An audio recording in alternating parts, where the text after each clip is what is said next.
కానీ సార్ ఇప్పుడు మీరే చెప్పారు. ఇది ఒక పొలిటికల్ పార్టీ లాంటిదే ఇండస్ట్రీ అని కూడా అని జెప్పేసి. అయితే ఇక్కడ ఇప్పుడు మీరు మ్యూజిక్ కంపోజ్ చేసినా, సరే మ్యూజిక్ కంపోజ్ చేయడం దాకా వద్దు. సాంగ్స్ చాలా నంబర్ ఆఫ్ సాంగ్స్ పాడారు కాబట్టి మీరు, ఎప్పుడైనా మీరు చాలా అద్భుతంగా పాడిన సాంగ్స్‌కి మీ పేరు కాకుండా వేరే సింగర్స్ పేర్లు ఎవరివైనా వేయడం జరిగిందా? అట్లా ఏయలేదు గానీ తీసేసిండ్రు. ఆ! తీసేసారా? ఇది పాట తీసేసి మళ్ళా వాళ్ళకి ఫేమ్ ఉన్న సింగర్ కావాలని అట్లా జరిగింది. మీరు గూడా అప్పుడు ఫేమ్ ఉన్న సింగర్ కదా బాగా. అయినా గూడా ఇంకా అప్పుడు బాంబే స్టైల్ అట్లా నడుస్తుండే. ఏది బాంబే ఉదిత్ నారాయణ్, తర్వాత ఇట్లా సుఖ్వీందర్ సింగ్, శంకర్ మహాదేవన్.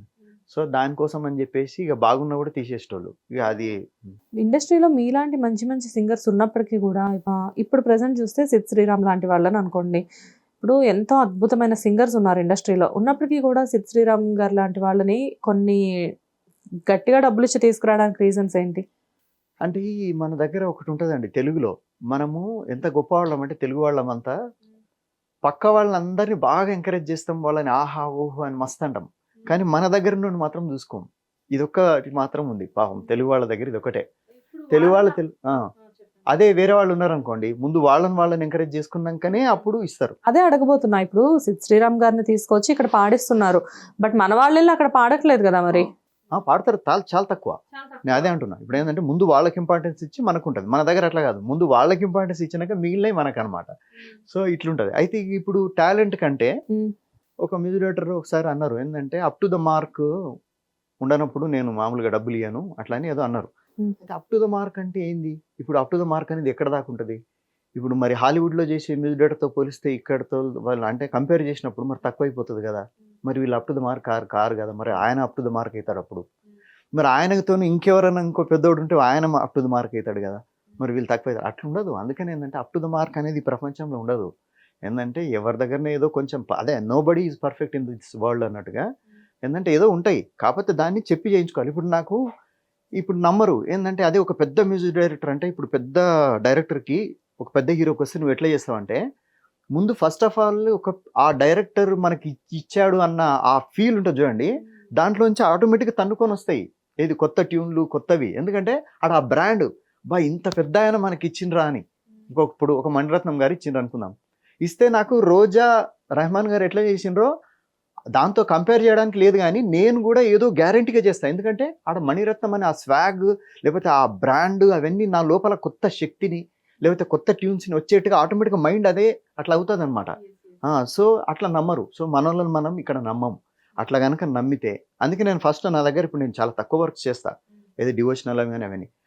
నన్ను నమ్మేటోళ్ళకే నేను ఎక్కువ వర్క్ చేస్తా. ఎందుకంటే నమ్మకం లేకపోతే మీరు ఏం చేసినా నచ్చదు. మీరెంత చేసినా నచ్చదు. అదే నమ్మిండ్రనుకోండి ఒక్కటి చేసినా అరే సూపర్ అంటారు. అండ్ సార్ ఇప్పుడు ప్రెజెంట్ నేను ఎక్కువ మాట్లాడుతున్నానా ఏంది? మీరు తక్కువ మాట్లాడుతున్నారు. అలా లేదు సార్. గెస్టే ఎప్పుడైనా ఎక్కువ మాట్లాడాలి. యాంకర్స్ తక్కువ మాట్లాడాలి. అయితే నేను ఒకసారి ఇంటర్వ్యూ చేస్తాలేండి మిమ్మల్ని. అమ్మో! గెస్ట్ ఎప్పుడైనా అంటే ఆ యాంకర్స్ క్రిస్ప్‌గా అడగాలి క్వెషన్స్. గెస్ట్ ఎక్కువ మాట్లాడాలి. కాకపోతే అందరు గెస్టులు మాకు ఇంత ఛాన్స్ ఇవ్వరు. బట్ మీరు స్పెషల్ కదా మాకు ఆ ఛాన్స్ ఇచ్చారు. Thanks for that. ఎనీవేస్ అయితే ఇప్పుడు ఇండస్ట్రీలో కాస్టింగ్ కౌచ్ అనేది ఒకటి ఉంటుంది లేడీస్‌కి. లేడీస్‌కి ఉంటుంది కాబట్టి చెప్తాము. బట్ కొంతమందికి ఏంటంటే సింగర్స్‌లో కూడా చాలామంది చెప్తారు. మాకు ఆ మ్యూజిక్ డైరెక్టర్ నుంచి ప్రెషర్ ఉంటుంది. కొంతమంది సీనియర్ సింగర్స్ నుంచి ప్రెషర్ ఉంటుంది అని చెప్పి. బట్ మీలాంటి వాళ్ళకి ఏం ప్రెషర్స్ ఉంటాయి సార్? మాకు కూడా ఉంటాయి. అయితే ఇక్కడ ఏమవుతుందంటే ఇక్కడ స్త్రీ అనేది ఇన్ని రోజులు అణచబడ్డది అనే దానికి కారణంగా పైగా స్త్రీకి కొన్ని అంటే బేసిక్‌గా భగవంతుడిచ్చిన అంటే ఏవైతే కొన్ని బయోలాజికల్ ఇది జెంట్‌కి వేరు స్త్రీకి వేరు ఉండడం వల్ల అదొచ్చింది తప్ప చాలా మంది స్త్రీలు కూడా పురుషుల్ని వేధించేటోళ్ళు ఉంటారు. అయితే అది సీక్రెట్ తెలవదు మీకు. అంటే తెలిసే ఉంటది కానీ ఎందుకంటే ఇప్పుడు నాకు తెలీదు. నాకన్నా బాగా ఏజ్ ఎక్కువ ఉన్నోళ్ళు ఉంటారు. వాళ్ళు ఇప్పుడు సపోజ్ నాలాంటి వాళ్ళ మీద మనసు పడతారు వాళ్ళు. పడి ఏం చేస్తారు వాళ్ళు కూడా ఇట్లా మెసేజ్ చేయడమో లేకపోతే మన ఇద్దరు ఫోటో చూసి ఈ జంట చాలా బాగుందని అన్నారు అట్లా అని చెప్తుంటారు వాళ్ళు కూడా. మరి జంట ఎట్లా బాగుంటుందండి వాళ్ళు ఆల్రెడీ ముసలోళ్ళు మరి నేను ఇట్లుంటాను. అయితే ఇప్పుడు వాళ్ళంటే ఏం కాదు లేడీస్ జెంట్స్ అంటే ఏం అనదు ఏమనొద్దు మనము అదేం కాదు కూడా. అదే ఇదే విషయము ఇప్పుడు సపోజ్ నాకన్నా 10 ఏళ్ల పిల్ల 14 ఏళ్ల పిల్ల చిన్న పిల్ల వచ్చింది అనుకో.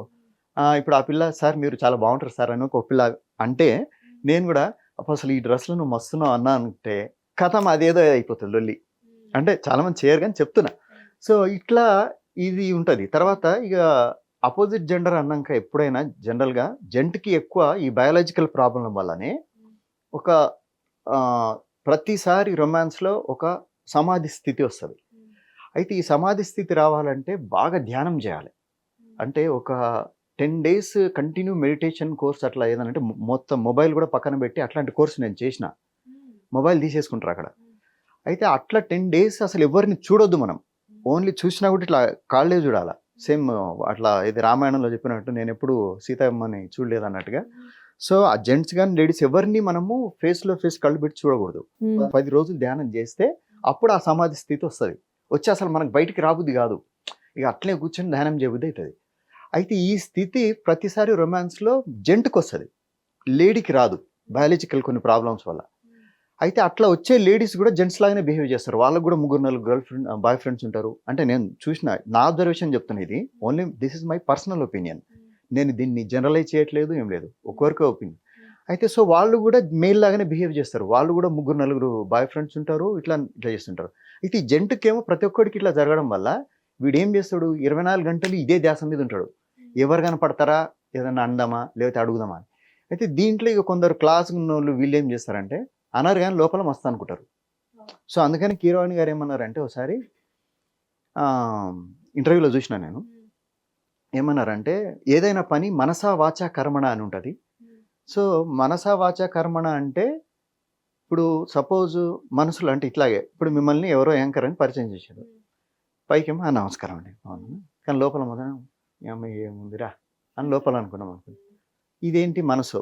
ఇక వాచ అంటే ఏంటంటే అంటే నాకు తెలిసిందే, పర్లేదు సార్. Yes yes yes. ఇప్పుడు ఎవరైతే మిమ్మల్ని పరిచయం చేశారో ఆయన అట్లా పోయిండు అనుకో బయటికి ఫోన్ మాట్లాడానికి, ఈ డ్రెస్లో మీరు సూపర్ ఉన్నారండి, ఇది వాక్కు.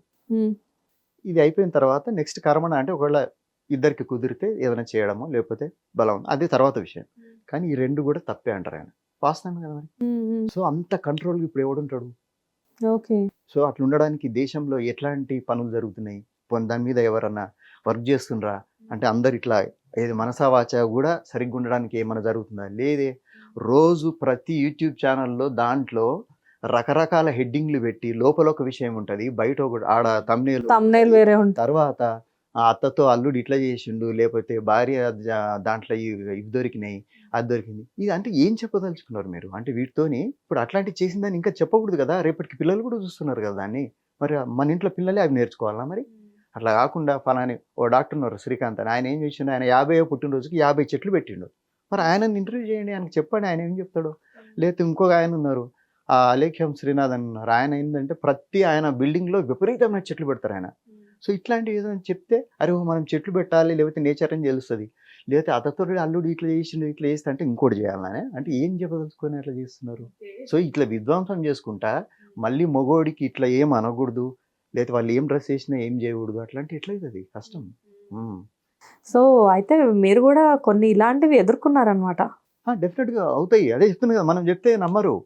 ఇక ఇప్పుడు అందుకనే ఇక్కడ ఏముంటుందంటే, అందుకంటే స్త్రీ ఇన్ని రోజులు నేను అందుకనే ఒక ఆమె ఇట్లా పెట్టింది, స్త్రీ అణచబడ్డారు ఇన్ని రోజులు అంటే నేను అట్లా కాదు అని నాకు వారు తెలుసు పర్సనల్గా, పెద్ద రచయిత వాళ్ళు. అయితే ఆడని కామెంట్ పెడితే మనం హర్ట్ అయితే ఛాన్సెస్ ఉంటాయి కదా. సో అందుకని పర్సనల్గా మెసేజ్ పెట్టిన, స్త్రీ అణచబడడం కాదండి, జీవి పుట్టుక నుంచి జీవి ఎండేదాకా ఆడ మగ తేడాలు ఏముండవు. ఏది దేనికి బలం తెలివి ఉంటుందో దాందే రాజ్యం. ఓకే, అంతే. స్త్రీ అయినా పురుషుడైనా. ఇప్పుడు మీరు పవర్ఫుల్ అనుకోండి, మమ్మల్ని అందరి ఉరికిస్తారు మీరు, అంతేగా, మేమేం చేయలేము.